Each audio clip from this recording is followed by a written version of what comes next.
First and foremost, I'd like to thank everyone for coming out today. It really does mean a lot to me and the rest of the brothers of ZBT Sigma chapter for you all for being here today. So thank you. I just have a few people I want to distinguish right now and acknowledge them. First, to all of you guys of the class of '91, to see you guys all come together for 25 years and really come and do something so special for your brother and for your fraternity is really inspiring. And I want to thank you and for just inspiring me as well as the other brothers of ZBT to just do better and stay together through the bond of brotherhood. So thank you. Our former alumni relations chair can't be here today. He's in Madrid abroad, but I would like to say a few things about him. Jason Ackerman, I'm sure most of you guys have heard his name. He was the alumni relations program before this year. That's all I can say about it. We had nothing going on with you guys, and that was our biggest problem, and he changed it around. He got you guys involved, he got donations, he got the room started, and honestly cannot be more thankful that he was there to get this entire project started. So even though he's not here, I really do think it should be acknowledged. Yeah. Thank you, Jason Ackerman. Yeah, I'm sure I'll see a video of this somewhere. He also wanted me to let you guys know, the alumni, Jason wanted me to relay the message that he is so grateful and thankful for all your donations and help on the room. It really is amazing. He has been texting me incessantly over the last few weeks, making sure this is coming out well, so you know he really does care about it. So thank you. The current alumni relations chair, I want to thank Jacob Cohen. You've probably gotten a lot of emails from him, a lot of Facebook messages from him over the last semester. I just want you to know, after Jason decided he was going to go abroad, I thought we were screwed. I thought the alumni relations program was going to completely plummet and we were going to lose everything we'd started. And I cannot be more proud and so thankful that Jacob stepped in right away from the get-go. Over the summer, he was already on the phone every week with someone trying to deal with what's going on for the alumni room. Jacob, you've done an awesome job. I'm really proud of you. Thank you. There's also two specific alumni I would like to distinguish as well. Doug Wallner, you are a godsend. You're a godsend. Thank you so much. One, you want to know, when you go upstairs to the alumni room and you see everything that's framed on the walls, everything that's hanging on the walls was done personally by Doug Wallner. So if you don't like it, it's his fault. Literally a guy who lives here. So. But seriously, you did an awesome job. Thank you. Thank you, Doug. And lastly, I think there's one person who I think everyone here knows put in by far more work than anyone could even think of. He was definitely my boss on the project. Rob Bindeman, thank you so much for all your hard work. The money, the donations was not enough for him. He was on the phone every day. He was emailing every day. Checklist, requirements, recommendations. I sometimes hear his voice in my head when I sleep. It is scary. It is scary. But really, thank you so much, Rob. And you really made this happen. So, there you go, Rob. It was really my pleasure, and I'm a good delegator. So, we all, the class of '91, want to thank Harper, Zach, the president, my man Jacob, Jason from abroad. You guys were so dedicated to this Doug Irgang alumni room, and it meant a lot to us. You know, 25 years, a lot's changed. It's not the same house, but it's still 1006 Broadway, and that means a lot to us. It's a beautiful house. Congratulations. Thanks, you know, for all your efforts from all of us. You know, a couple things that, you know, some of the guys who were here before us reminded us. And, you know, I see Curtis Baker back there, AC, Gary Patak, I think Jeff Levine. Is Jeff Levine there? Back in the day, it was flowing. It was beautiful. We looked up to it. But, you know, Jeff was president when we were freshmen. And they told us on the first day of pledging, look around the room. These are going to be your best friends for the rest of your life. And that very much has turned out to be true. And then at the end of pledging, they said, look around the room. This is the last time you're all going to be in the same place together. And that turned out to be true also.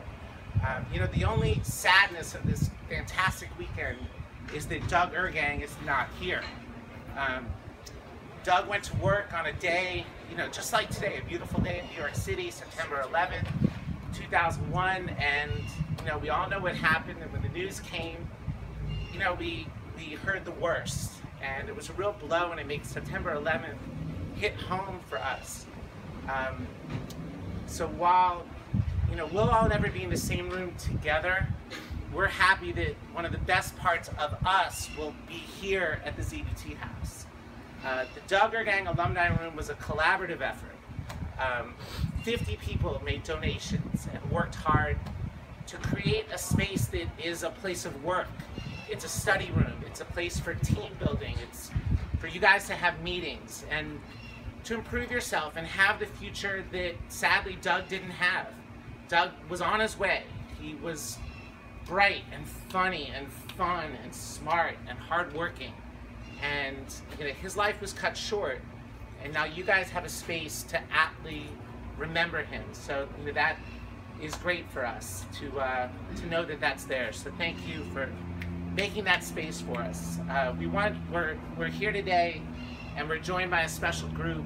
Oh, one other note on September 11th. We also learned that Alan Schwartzstein, a brother from the early 80s, was also lost on September 11th. And I'm sorry you kids, you know, have grown up with lockdowns and text alerts and all that stuff. All we had was Nancy Reagan and Just Say No. Which, you know,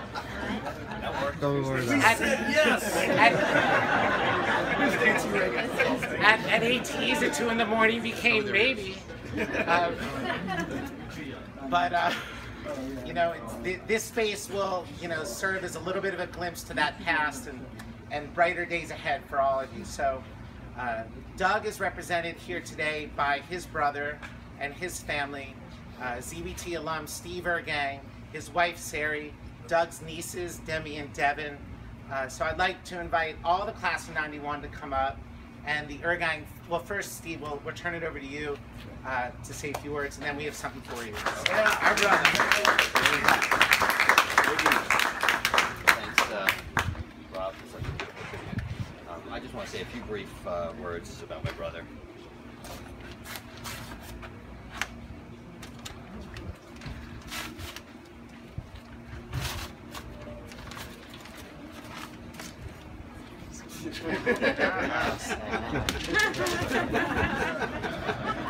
For those of you that did not know my brother, that was totally him.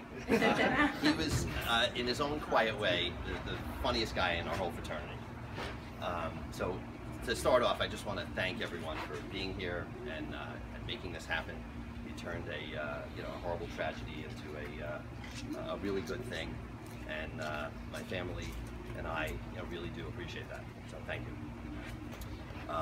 I'd like to first start and introduce my family.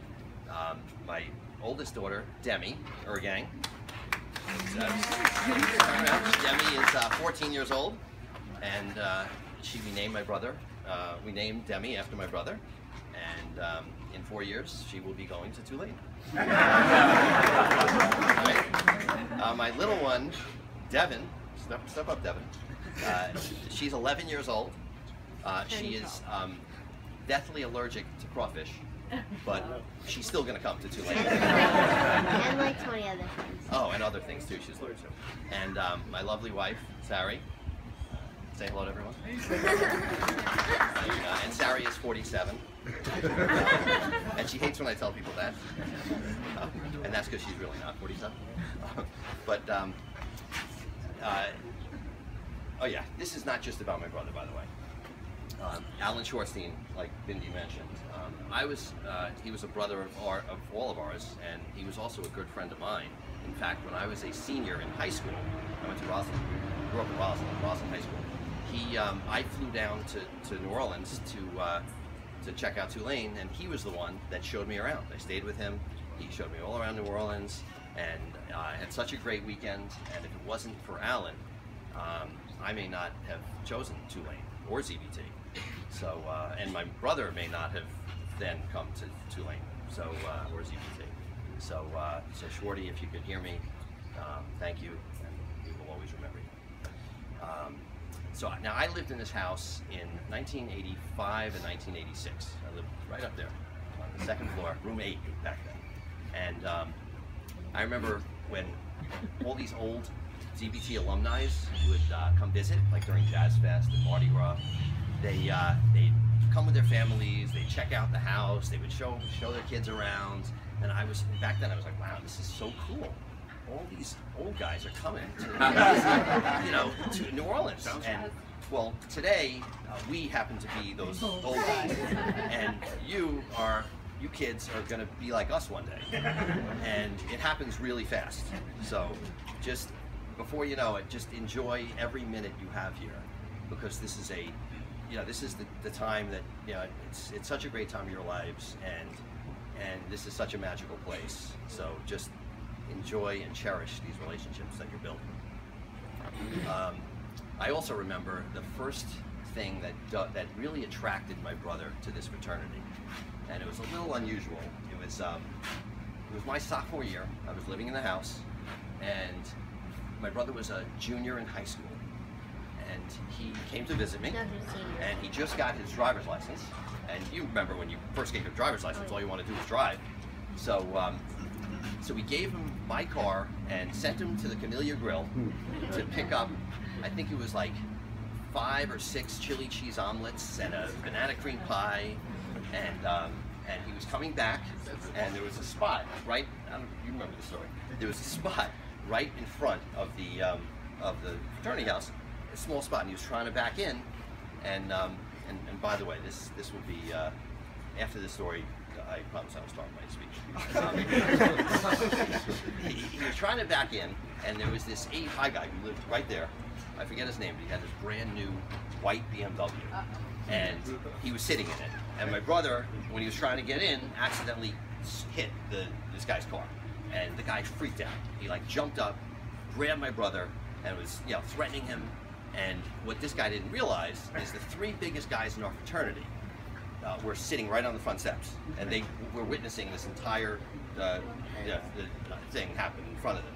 So, and my brother was the smallest guy in all of ZBT, and he was also the most likable. So, which is why these 3 guys came to his rescue. It was Eric Franklin, Dan Schlotcheber, and Donald. Now, Eric and Dan were both around 6'4" and huge. Combined 600 men. And Donald was even bigger. Donald was the maintenance guy, and you remember Donald. And he, did you ever remember the James Bond movie, the character Jaws? He had the silver teeth, right? The scary-looking guy. Donald was. He was bigger and scarier than Jaws, and he had silver and gold teeth. It was crazy. So the 3 of them ran up to this pie guy and grab him by the neck, throw him on the hood of his car, and Donald gets right in the guy's face and says, he goes, "That is my little brother, and if you ever mess with my little brother ever again, I will kill you." that guy was so scared, I think he transferred like a week later. So after that date, my brother, he always knew he wanted to become a ZBT, and luckily for all of us, he did. So thank you again for honoring him and for keeping his legacy and spirit alive. Let's invite